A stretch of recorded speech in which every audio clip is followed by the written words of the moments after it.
श्लोक में भी भगवान ऐसा ही किए हैं। पुनरुक्ति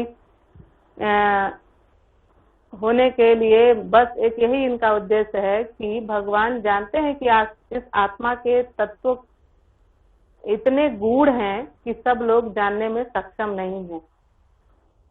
आत्म तत्व इतना गहन विषय है, आत्म तत्व इतना गूढ़ विषय है कि इसको जानने में सभी लोग सक्षम नहीं है। उनकी बुद्धि इतनी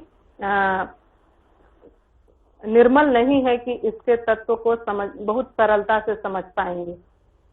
इसलिए बार बार इस चीज को भगवान कह रहे हैं। अब हम लोग 25वें श्लोक में चलते हैं। हम थोड़ी सी स्पीड बढ़ाने का प्रयास कर रहे हैं क्योंकि हमें लग रहा है इतना शिथिल करके क्लास चलाएंगे तो शायद सिलेबस न पूरा हो सके, इसलिए थोड़ी सी हम गति लाने का प्रयास कर रहे हैं। अब अव्यक्तोयम अचिंत्योयम अविकार्यो अयम उच्यते तस्मादेवं विदित्वेनं नानु सोचतुमर्हसि। अव्यक्तः अयम, यह क्या है? जब स्वधर्म विमुख मोहाभिमुख अर्जुन के हृदय में अनेक विधि से कर्तव्य का जो है दीप जलाने का प्रयास कर रहे हैं भगवान, एवं आत्म तत्व को विवेचित करते हुए कहते हैं कि यह देह से अभिन्न है। देह से जो इस आत्मा को अभिन्न समझता है, वे लोग मानो ऐसा समझ रहे हैं जैसे वही लोहे में जो अग्नि का प्रवेश करके हम लोहे को ही अग्नि कहने लग जाते हैं कि चिमटा से मेरा हाथ जल गया और लोहे कढ़ाई से मेरा हाथ जल गया। लोहा कढ़ाई तो धातु की बनी हुई है, चिमटा तो धातु का बना हुआ है, उसमें कहाँ, वो तो शीतलता देता है, धातु तो शीतल करता है ना, उसमें कहाँ क्षमता है गर्म करने की। तो जिस प्रकार उसमें अग्नि प्रविष्ट हो जाती है और हम अभेद्य दृष्टि से, हम अभिन्न दृष्टि से दोनों को एक कह देते हैं, उसी प्रकार जो इसके तत्व को नहीं जानने वाले हैं वह भी आत्मा और शरीर को अभिन्न कह देते हैं। यह आत्मा अव्यक्त है। यह अव्यक्त का तात्पर्य है जो जिसको कहा न जा सके। यह आत्मा अचिंत्य है, यह चिंतन से भी परे है। इसका हम ध्यान करके भी इसके स्वरूप को जल्दी नहीं समझा जा सकता। अयम अविकार, यह आत्मा विकार रहित है। कहा जाता है कि इस आत्मा को उपयुक्त प्रकार से जानकर भी हे अर्जुन, क्या इसमें शोक करना इसके लिए कहीं से उचित है? नहीं, कहीं से यह उचित नहीं है। आत्मा को जन्मने मरने वाला या मारने वाला मानने पर भी शरीर की अनित्यता को समझकर शोक न करने का पुनः पुनः संदेश भगवान अर्जुन को दे रहे हैं। और 26वें श्लोक में कह रहे हैं कि अथ चैनम नित्य जातम नित्यम वा मन्यसे मृतम तथापि त्वं महाबाहो नैवं सोचितुमर्हसि। 26वें श्लोक में भगवान ने पुनः कहा है कि देह भिन्न आत्मा को मानना ही, देह से जो भिन्न आत्मा को नहीं मानने वाले हैं, अर्थात देहा भिन्न आत्मा को मानना ही अज्ञानता है। अग्नि एवं, इसके पहले जो अग्नि एवं पिंड का उदाहरण दिया गया है कि कोई भी पात्र हो या कोई भी पिंड हो, उसमें अग्नि का प्रवेश जैसे हो जाता है।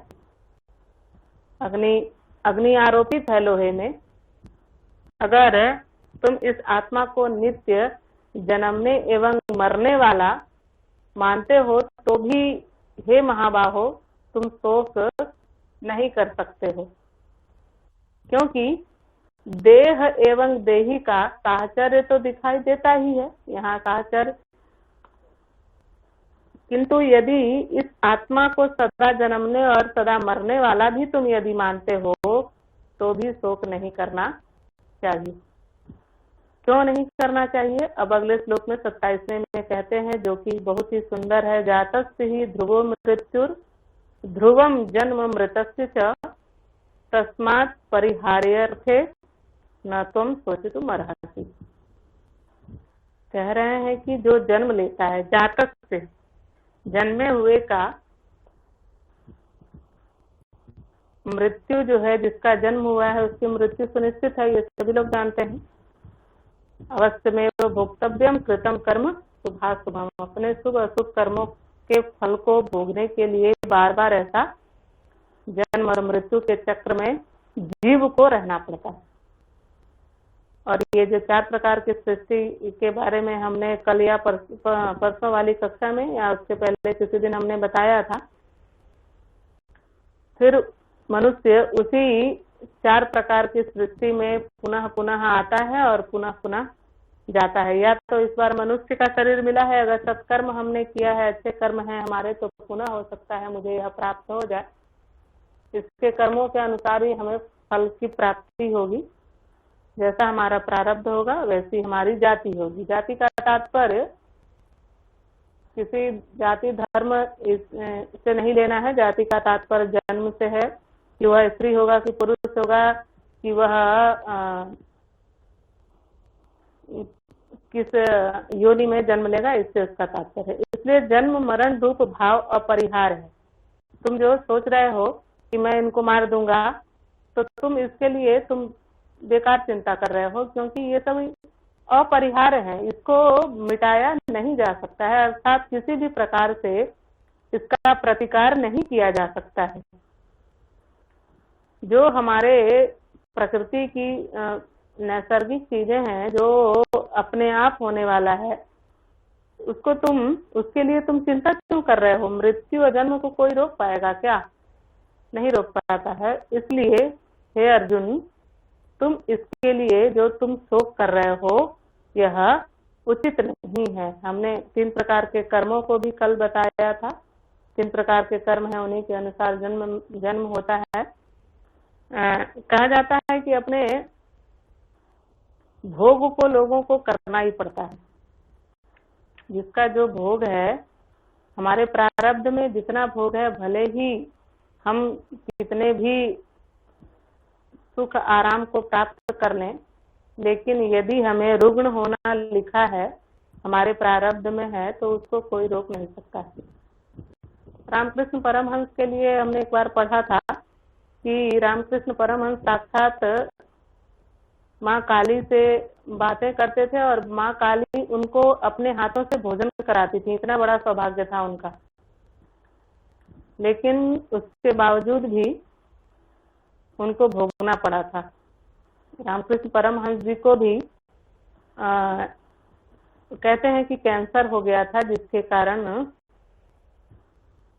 उनका शरीर छूट गया था। अंत तक बहुत ही तकलीफ उनको हो गई थी। गले में वह जल भी नहीं पी पाते थे और अन्न इत्यादि तो त्याग ही दिए थे।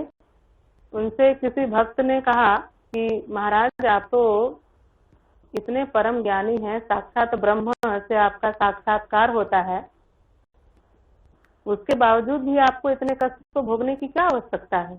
अरे एक बार आप चाहेंगे, माँ को एक बार कहेंगे, माँ काली आपके सारे कष्ट को तो दूर कर सकती है। तो बहुत ही मुस्कुराते हुए परमहंस जी ने कहा कि माँ काली हमारे दुख को एक चुटकी में मिटाने का सामर्थ्य रखती है, ये मैं भी जानता हूँ, लेकिन मेरे प्रारब्ध को काटने का सामर्थ्य किसी में नहीं। मेरा प्रारब्ध जो मेरे भोग में है, जो मुझे भोगना है, अगर मुझे माँ की कृपा से मैं नहीं भोगूंगा तो मुझे इस जन्म में नहीं तो दूसरे जन्म में भोगना ही पड़ेगा। इसलिए अपने इस जन्म में ही चाहता हूँ मैं कि जो भी मुझे अपने शुभ अशुभ कर्मों का फल प्राप्त हुआ है, जो भी मुझे प्रारब्ध के अनुसार जो भी शरीर में भोग मिला है, वह मुझे भोगना है। जिसका जन्म हुआ है उसकी मृत्यु निश्चित है, ये सभी लोग जानते हैं। तो मनुष्य को मुक्ति कब मिलेगी? किसी के मन में अगर ऐसा आए कि अरे जन्म मन जो जाता ही ध्रुवो मृत्यु और मृत्यु ध्रुवम जन्म मृतस्य च, जो जन्म लेगा वह मरेगा, जो मरेगा वह जन्म लेगा, तो हम इससे छुटकारा कब पाएंगे? सबके मन में ऐसा विचार आता होगा कि ऐसा प्रकृति ने ऐसा नियम बनाया ही है कि जो जन्मेगा वो मरेगा, जो मरेगा वह जन्मेगा, तो फिर हम लोग इसी चक्र में पड़े रहेंगे आजीवन। हाँ, 84 लाख योनियों को भोग लेने के बावजूद भी फिर हम लोग इसी चक्र में पुनः प्रारंभ हो जाएंगे। हम इससे मुक्ति कब पा सकते हैं या इसका उपाय क्या है? तो यहाँ कहते हैं कि इसके बंधन से छूटने के लिए हमें क्या करना चाहिए। तो भगवान के विधान के अनुसार जो भी हमारे वेदों में कहा गया है, हमारे धार्मिक ग्रंथों में कहा गया है, जो हमारा कर्म बंधन में पड़ने पर भी अपनी सभी कामनाओं से मुक्त होकर हम यदि कर्म में तत्पर हो जाते हैं तो हम समझ लेना चाहिए हमें कि हमें मुक्ति अब मिल जाएगी। तात्पर्य इसका यह हुआ,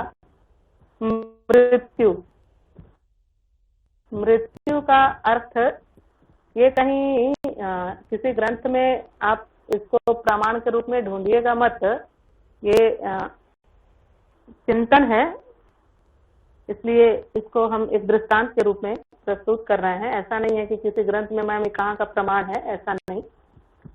मृत्यु किसे कहते हैं? मृत्यु कहते हैं अपनी इच्छाओं का रह जाना और सांस का समाप्त हो जाना, यह मृत्यु है। तात्पर्य इसका यह हुआ कि हमारी इच्छाएं रह गई कि हमें यह कार्य करना था, हमारे पुत्र का विवाह नहीं हुआ है, हमारा घर नहीं बन पाया है, हमने गाड़ी नहीं खरीदा है, हमने ये काम संपन्न नहीं किया, हमने ये काम संपन्न नहीं किया, और उतने में किसी रोग से ग्रसित होकर हमारा शरीर छूट गया। ये क्या हो जाएगा? यह मृत्यु है। क्यों? क्योंकि हमारे मन की इच्छाएं, कामनाएं, जो भी लालसा थी वह उसकी पूर्ति नहीं हुई और हमारा दम टूट गया, हमारी सांसें समाप्त हो गई। यह है मृत्यु। और मुक्ति क्या है? परम ब्रह्म की प्राप्ति के बाद भी इच्छाएं रहती हैं। परम ब्रह्म प्राप्ति के बाद कहाँ इच्छा रहेगी? फिर कहाँ इच्छा रहेगी? वो तो उसी में विलीन हो जाएगा, फिर उसको इच्छा कहाँ रहेगी? तो मैम मृत्यु कैसे है? यानी जिनको परम ब्रह्म की प्राप्ति हुई, इसकी मृत्यु उसी समय हो जाएगी, प्राप्ति के तुरंत बाद?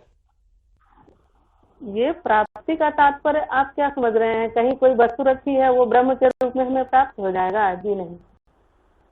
वो यह इस चीज को हम अनुभव केवल कर सकते हैं, हमें यह ज्ञान हो जाएगा और हम अपने कर्म में उसको उतारेंगे, तब हम समझेंगे कि हमें परब्रह्म, अहम ब्रह्मास्मि तत्त्वमसि का जब अनुभव हमें होने लगेगा कि मैं भी वही तत्व हूँ और पूरा संसार भी वही तत्व है, तुम भी वही तत्व हो, तब जो है अभिन्न, जब ब्रह्म की व्यापकता हमें सर्वत्र दिखाई देने लगे, उसके मतलब अलावे हमें कुछ ब्रह्मांड में दिखाई ही न दे, तब हम समझें कि हमने परब्रह्म परमात्मा की प्राप्ति कर ली है, सच्चिदानंद स्वरूप हमें प्राप्त हो गया है। ये केवल मुंह से ना हो, यह केवल अपनी ये नहीं कि हाँ मुझे ऐसा लगता है कि मैं पूरा ब्रह्मांड उसी का स्वरूप है, यह केवल मुख से नहीं, यह हृदय से होना चाहिए। अथा तो ब्रह्म जिज्ञासा सर्वप्रथम होगा, उसके बाद हम ब्रह्मास्मि होगा, उसके बाद ही तत्त्वमसि का अनुभव होने लगता है। तब फिर कहाँ है कर्म बंधन और कहाँ है कोई जीवन और मरण? तब तो समाप्त हो गया, तब तो सभी चीजों की प्राप्ति, हम तो उसी तत्व में विलीन हो गए, हमें फिर किस चीज की आवश्यकता है? मृत्यु की परिभाषा तो इस हिसाब से गलत हो गई। क्या मृत्यु की परिभाषा हमने क्या कहा? कि इच्छाएं रह जाती हैं, शरीर साथ छोड़ देता है। हमारी जब हमें पर ब्रह्म परमात्मा की प्राप्ति हो जाएगी तो उससे बढ़कर संसार में और कौन सी चीज है जिसको हम प्राप्त करने की इच्छा रखेंगे?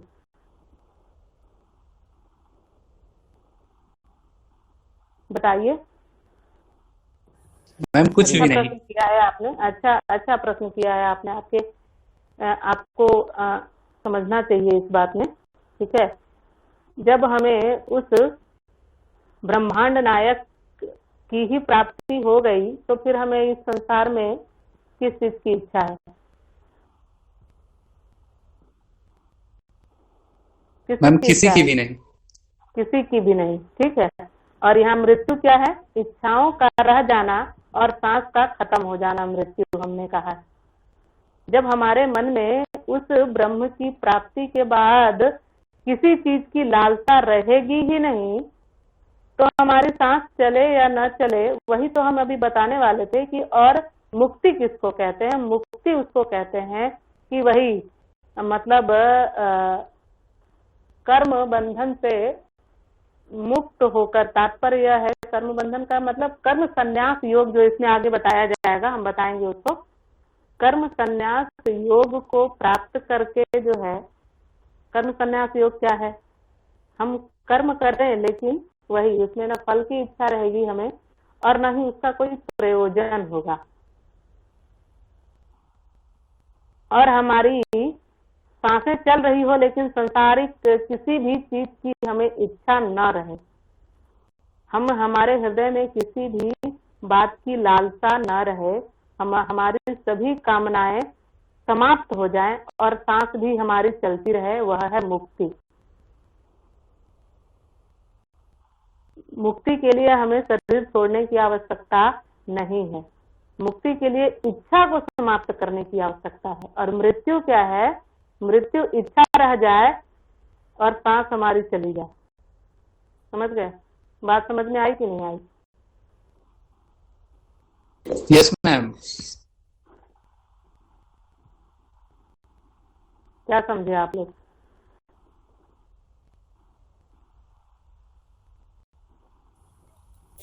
क्या समझे बताइए। इच्छाओं का समाप्त हो जाना मुक्ति है, और इच्छाओं का रह जाना और शरीर का समाप्त हो जाना मृत्यु है।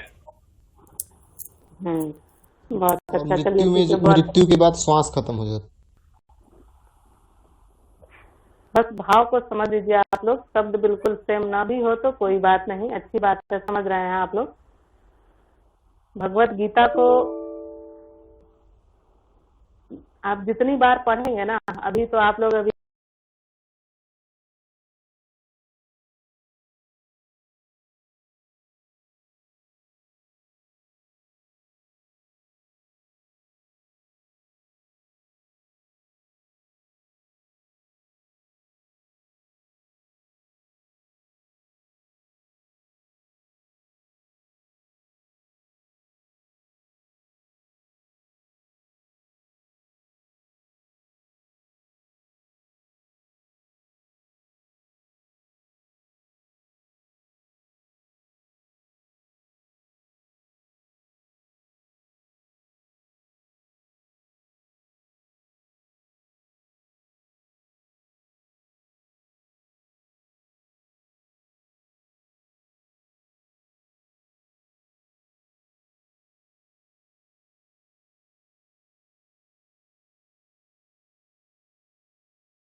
प्रति अब अब अब के समय में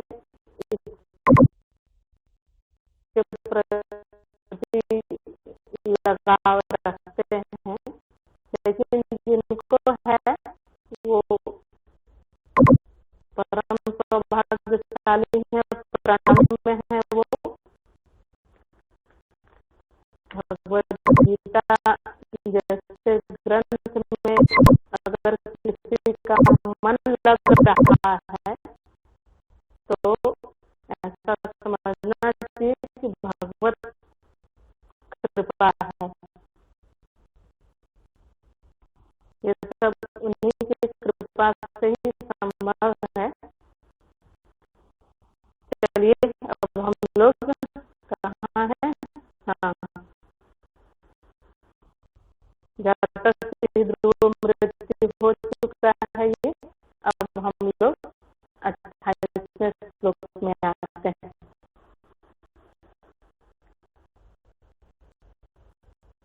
अव्यक्तादीनि भूतानि व्यक्तमध्यानि भारत अव्यक्त निधनान्येव तत्र का परिदेवना।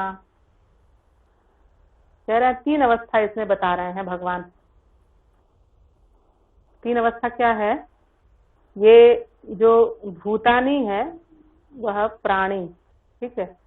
अव्यक्तानी है। ये ज्ञाननिष्ठ अर्जुन पहले से कह रहे हैं कि हे अर्जुन, तुम्हारा जो यह अस्तित्व अभी तुम्हें दिखाई दे रहा है वर्तमान में, वह केवल वर्तमान में ही व्यक्त है। वर्तमान में ही व्यक्त है का तात्पर्य है वह दिखाई कब दे रहा है? वर्तमान में ही दे रहा है ना। तुम भूत में क्या थे और तुम भविष्य में क्या बनोगे, ये तो दिखाई नहीं दे रहा है। केवल तुम वर्तमान में ही व्यक्त हो रहे हो ना। कह रहे हैं कि अर्जुन, पहले यह जीव अव्यक्त था, पहले तुम इसके क्या थे यह कोई जानता नहीं है, लेकिन हाँ वर्तमान में तुम व्यक्त हो, तुम अभी दिखाई दे रहे हो कि तुम अर्जुन हो। और तीसरा जो है वह तीसरी अवस्था क्या है? मरने के बाद पुनः तुम अव्यक्त हो जाओगे, तुम्हें कोई दिखाई नहीं, तुम किसी को दिखाई नहीं दोगे। पूर्व, मध्य और उसके बाद तुम अव्यक्त थे। केवल तुम्हारा वर्तमान में ही तुम व्यक्त हो, अदृष्ट हो, भूत में वर्तमान में दृष्ट हो, पुनः तुम भविष्य में अदृष्ट हो जाओगे। एक बार ये महाभारत से इसी से संबंधित है, इसलिए इसको जानना चाहिए लोगों को। महाभारत में स्त्री पर्व 18 पर्व हैं। महाभारत में 18 पर्व में स्त्री पर्व है एक, जिसमें एक बार कुंती एवं गांधारी ने ऐसा मन में विचार किया कि हे व्यास जी उनके पूर्वज थे और संरक्षक थे और वयोवृद्ध थे, इसलिए अपने मन की बातों को वो लोग उनसे करती थी शेयर। उन्होंने कहा कि हे प्रभु, मुझे बहुत दिन हो गए जब से महाभारत युद्ध हुआ है, तब से हमने न ही कर्ण को देखा है और न ही किसी और को, क्योंकि कर्ण जो था वह कुंती का ही पुत्र था, इसलिए। और तो 5 पांडव तो थे कुंती के पास, लेकिन कर्ण नहीं थे, इसलिए हमेशा उनके मन में ऐसी इच्छा होती थी कि कर्ण हमें दिखाई दे देता, कर्ण से मैं मिल लेती तो मेरा मन संतुष्ट हो जाता। तो गांधारी ने जब सुना तो गांधारी भी कहने लगी कि हे प्रभु, हे पितामह, आप मेरे 100 पुत्रों से मुझे मिला दीजिए जो कि महाभारत युद्ध में मारे गए हैं। तो व्यास जी ने दोनों के इस मोह को देखा कि पुत्र मोह के कारण ये लोग ऐसा कह रही हैं, तो ठीक है, क्योंकि व्यास जी थे वो तो सर्वशक्तिमान थे ना, वो सर्वज्ञ भी थे और उनके पास भगवान की तरह ही ऐश्वर्य की प्राप्ति थी, सिद्धियां थी, तो ऐसा भगवान ने कर दिया, उनको दर्शन करा दिया। परंतु भगवान समझा रहे हैं कि कुछ काल के लिए यह संबंध बनाए गए थे, तुम इसके लिए क्यों कुंती विलाप करने लगी और कर्ण को देखकर, और गांधारी भी अपने 100 पुत्रों को गले लगाकर बहुत जोर जोर से विलाप करने लगी और कहने लगी कि मैंने 100 पुत्रों को जन्म दिया और आज मैं बिना पुत्र के हूँ, क्या हमारा दुर्भाग्य है। इस प्रकार कह कहकर बहुत विलाप करने लगी। तो भगवान व्यास उन्हें समझाते हुए कह रहे हैं कि तुम क्यों शोक कर रही हो, ये कर्ण या ये कौरव जो हैं मात्र कुछ काल के लिए ही तुम्हारे से इनका संबंध बना था, इसलिए अब इसके लिए शोक करना व्यर्थ है।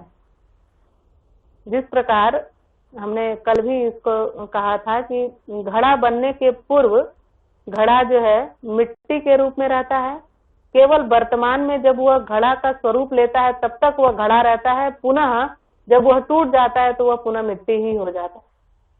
ठीक इसी प्रकार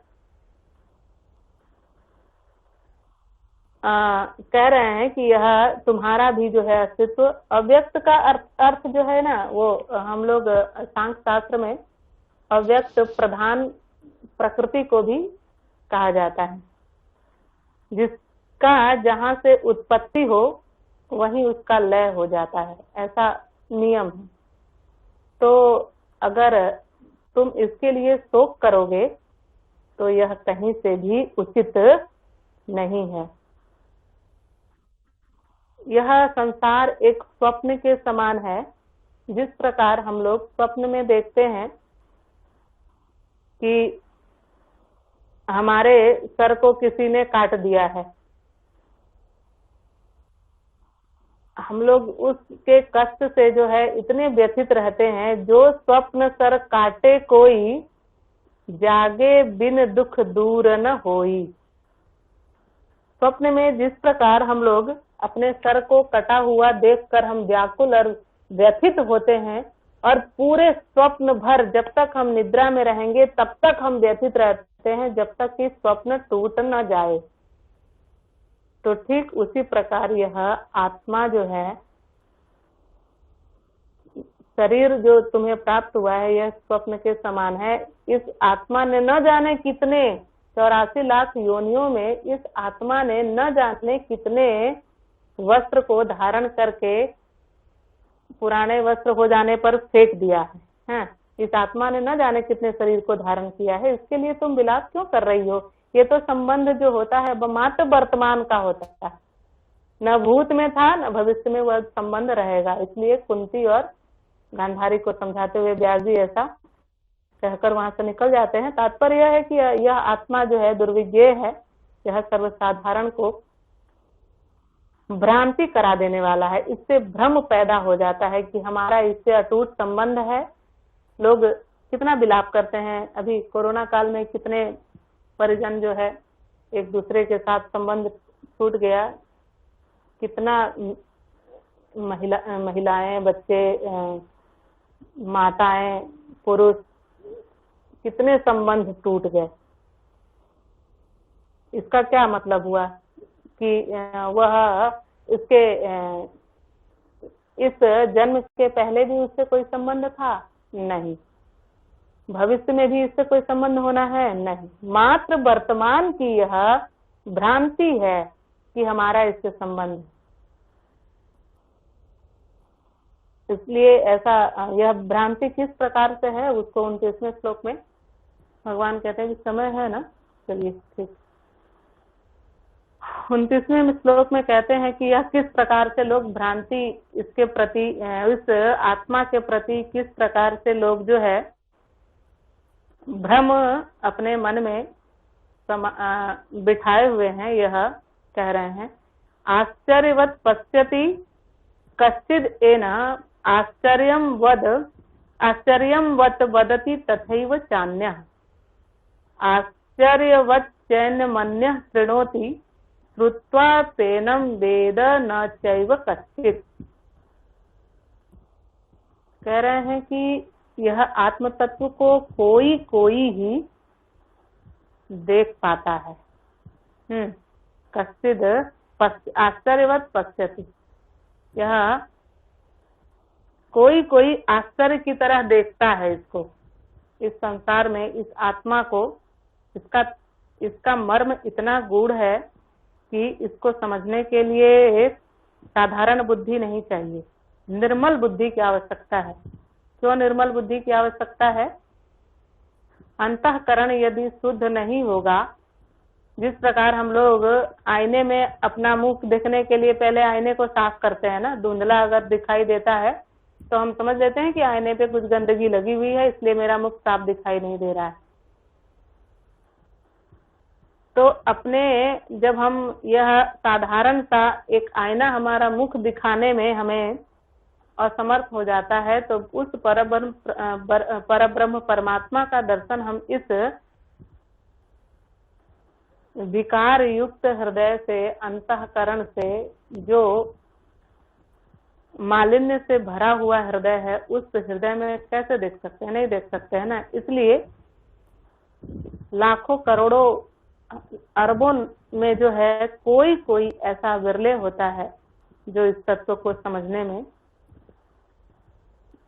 सक्षम हो पाता है। इसलिए भगवान कह रहे हैं कि कोई कोई इसे आश्चर्य से देखता है और कोई कोई कश्चिदम आश्चर्यवत वदति, कोई कोई इसे आश्चर्य की तरह बोलता है, और कोई श्रुत्वा पेनम वेद न चैव कश्चित्, हाँ कोई कोई आश्चर्यवत चैनम अन्यः शृणोति, और कोई कोई जो है इसको आश्चर्य की तरह सुनता है, और कोई कोई सुनने पर भी इसे जान नहीं, वेद नहीं जान पाता है। आश्चर्य किसको कहते हैं? जो पहले नहीं देखा गया हो और अकस्मात दृष्टि गोचर हो जाता है, ऐसे अद्भुत पदार्थ को हम आश्चर्य कहते हैं। इसके दृष्टा, इसके वक्ता, इसके श्रोता एवं इसको जानने वाले हजारों लाखों में कोई कोई ऐसा है जो इस दुर्बोध आत्मा को, जो इतनी कठिनाई से समझ में आता है, उसको कोई कोई समझ पाता है। 30वें श्लोक में पुनः भगवान आत्म तत्व सर्वथा अवध्य होने के कारण किसी भी प्राणी के लिए शोक करने का विषय नहीं होता है, इसलिए कह रहे हैं कि देहि नित्यम अवध्योयम देहे सर्वस्य भारत तस्मात् सर्वाणि भूतानि न त्वं शोचितुम् अर्हसि। कह रहे हैं कि देही और देहे, यहाँ दो शब्द कहा है भगवान ने, देही और देहे। यह जीवात्मा सर्वव्यापी होने के कारण सबके स्थावर जंगम आदि शरीर में स्थित है ना, ये सभी लोग जानते हैं। तो भी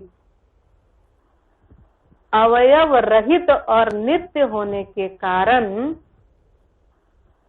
सदा सब अवस्थाओं में यह अवध्य है। क्यों अवध्य है? क्योंकि यह निरवयव है। हमने कल भी इसको कहा था कि यह इसको काटा क्यों नहीं जा सकता है, इसको छुआ क्यों नहीं जा सकता है, क्योंकि यह निरवयव है।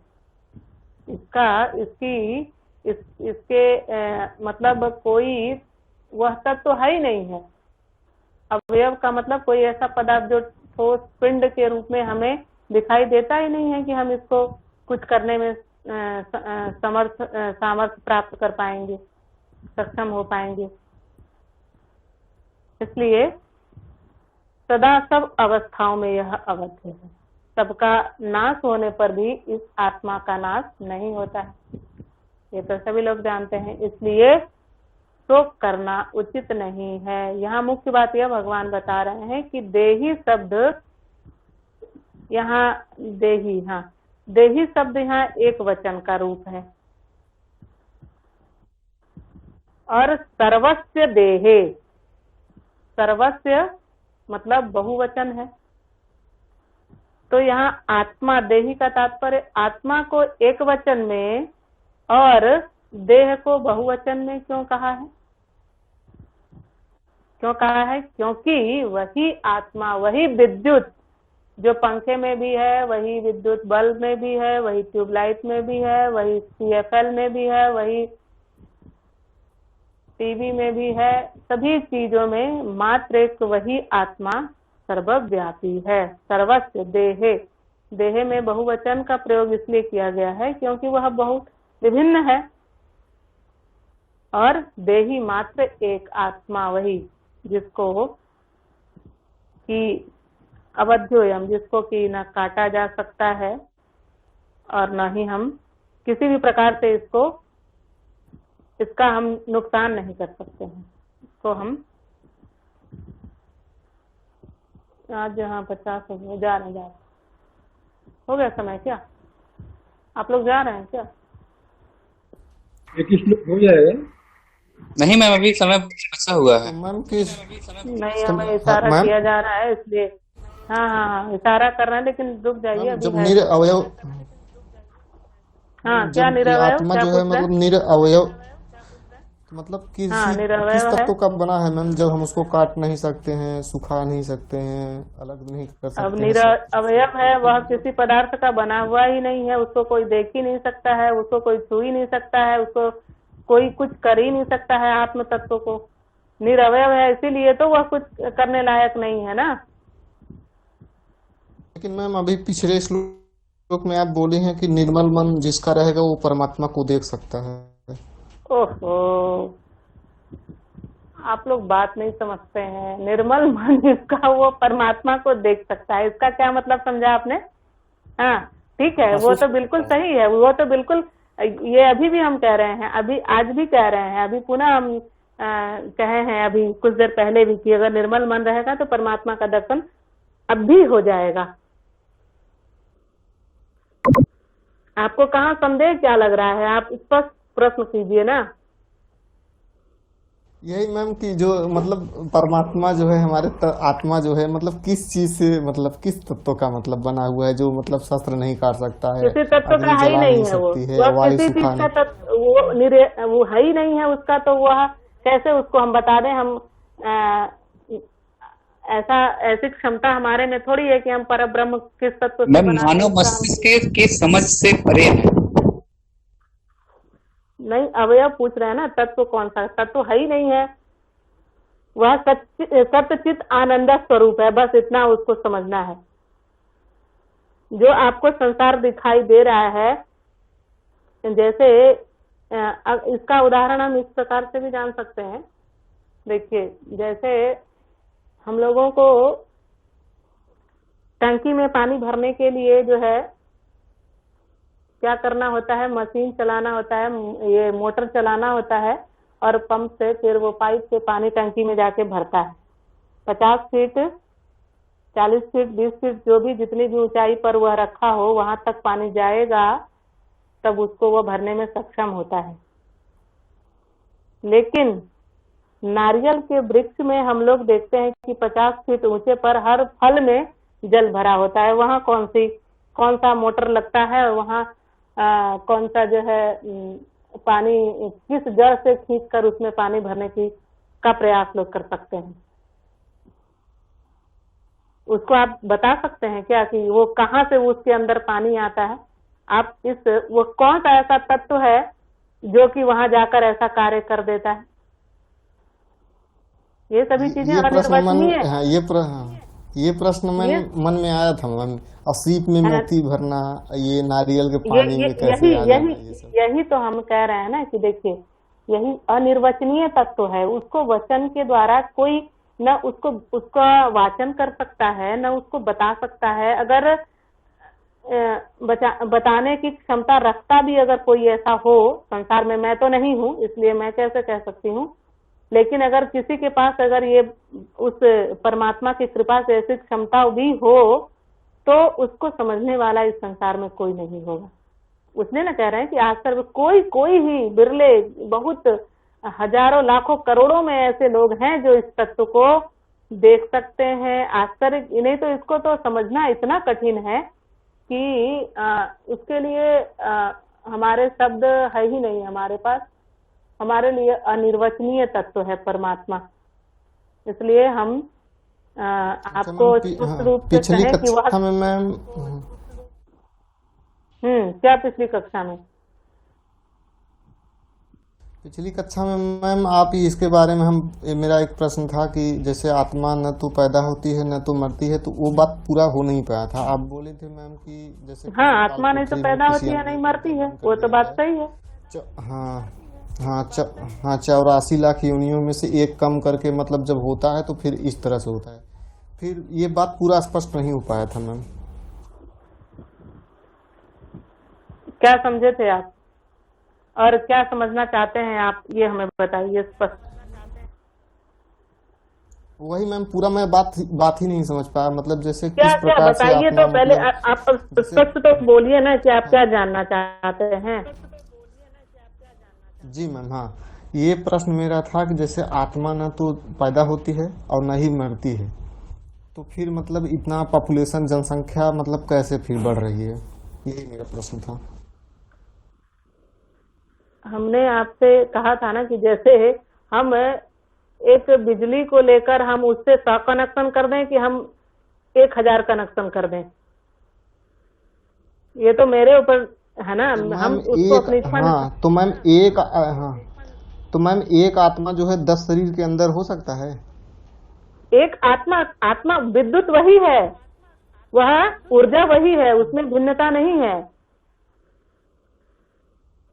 क्यों नहीं हो सकता है? वही तो लाइट मैम से हम ये, बल्ब जला लेते हैं, वही लाइट से हम पंखा चला लेते हैं, तो उसमें कहाँ विद्युत में भिन्नता है क्या? पंखे में ज्यादा तेज वाली ऊर्जा आ रही है, बल्ब तो में मैम कम तेज अलग वाली अलग ऊर्जा जैसे, आ हाँ, रही है।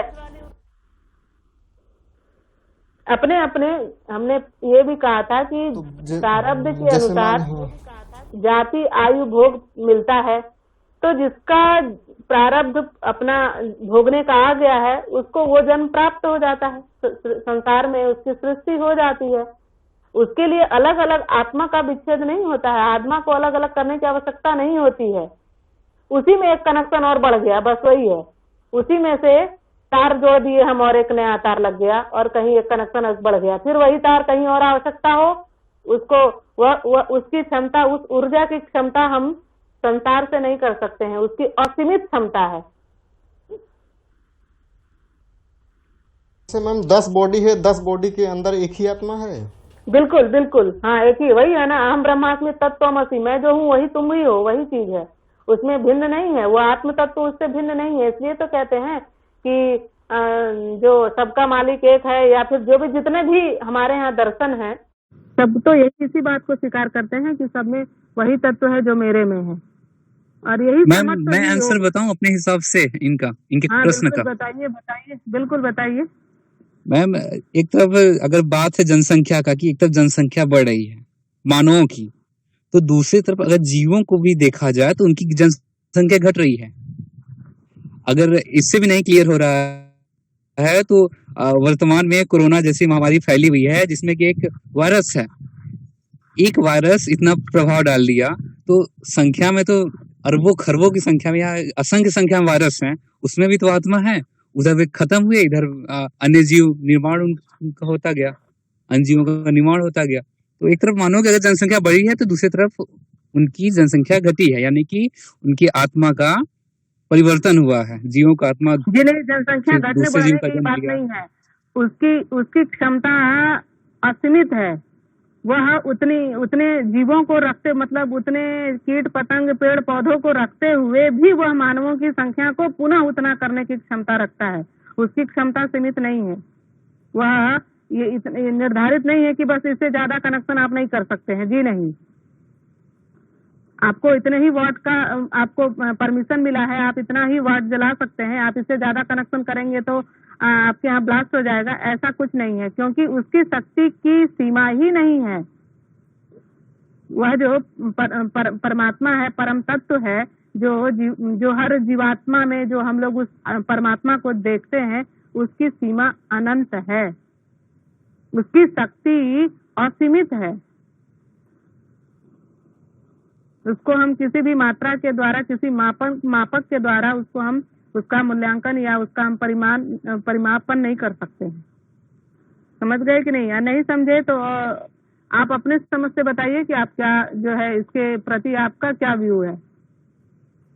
मैम एक मेरा क्वेश्चन था मैम, हम्म जैसे कि आप बोले पहले कि उनको आत्मा पहले उनसे पूछ लीजिए। एक मिनट रुक जाइए। पहले वो कहाँ गए आप जिन्होंने अभी किया था जी प्रश्न? मैम जी। हाँ जी मैम। महेश, हाँ मैम। बताइए। आपको जी मैम, आपकी बातों से मैं संतुष्ट हूँ मैम। चलिए अगला कौन है? आलोक रंजन, बोलिए। जी जी मैम, जैसे कि मैम आप बोले कि यानी वो बोले कि एक शरीर में 10 आत्मा एक ही है, तो जो लेकिन 10 लोग का जो थिंकिंग डिफरेंट डिफरेंट क्यों रहती है? मतलब आत्मा एक ही, तो सोच एक ही होनी चाहिए, भाव एक ही होनी चाहिए ना। आत्मा को सोचना काम आत्मा का है क्या? आत्मा सोचती है क्या?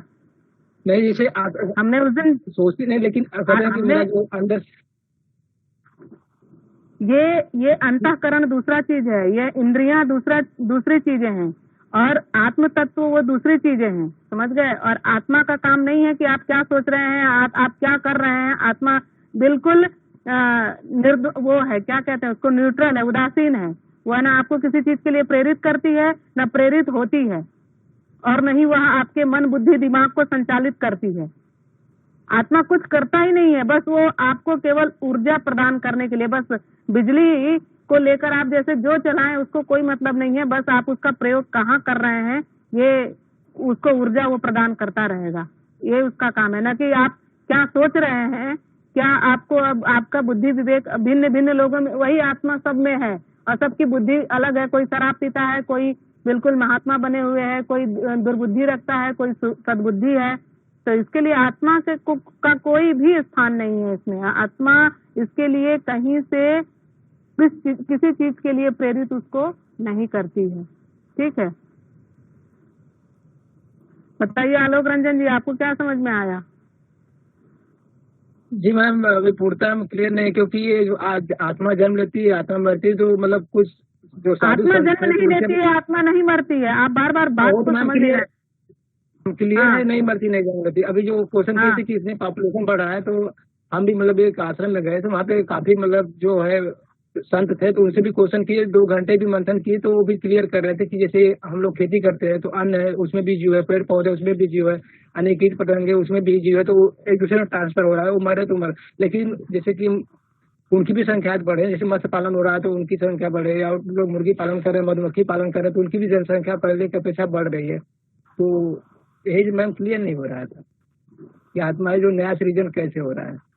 अभी तो आपने कहा कि वह आत्मा जब सब में एक समान है तो सबकी बुद्धि अलग क्यों है, सबका सोचने का विवेक नहीं, तो शक्ति वो सबकी इनके अलग। क्वेश्चन पे लेना मैम, जैसे वो क्वेश्चन किए कि एक शरीर में 10 शरीर में एक ही आत्मा है, तो उस पर हमने और क्वेश्चन किया कि अभी आपका क्या प्रश्न है? आत्मा, जैसे कि प्रश्न यही है मैम कि जो आत्मा जब एक ही है, तो आपने बताया कि नहीं आत्मा एक ही है, लेकिन जो सोचने का आत्मा का काम नहीं है, आत्मा एक ऊर्जा प्रदान करती है, मतलब कोई लाइट का उदाहरण दिए, तो मैम ये तो क्लियर हो गया। नहीं तो आपका क्या प्रश्न है? अब आप अभी भी कोई संदेह है क्या, कोई संशय है क्या आपके मन में? नहीं मैम, अब कोई संशय नहीं है। चलिए ठीक है। चलिए अब 6:04 दिखाई दे रहा है हमारे इसमें। सभी लोग शांति पाठ के लिए तैयार हो जाएंगे। पूर्णमदः पूर्णमिदं पूर्णात् पूर्णमुदच्यते पूर्णस्य पूर्णमादाय पूर्णमेवावशिष्यते। शांति शांति शांति। चलिए सभी लोग, अगली कक्षा में पुनः शनिवार को 5 बजे से कक्षा चलेगी आपकी, और जो भी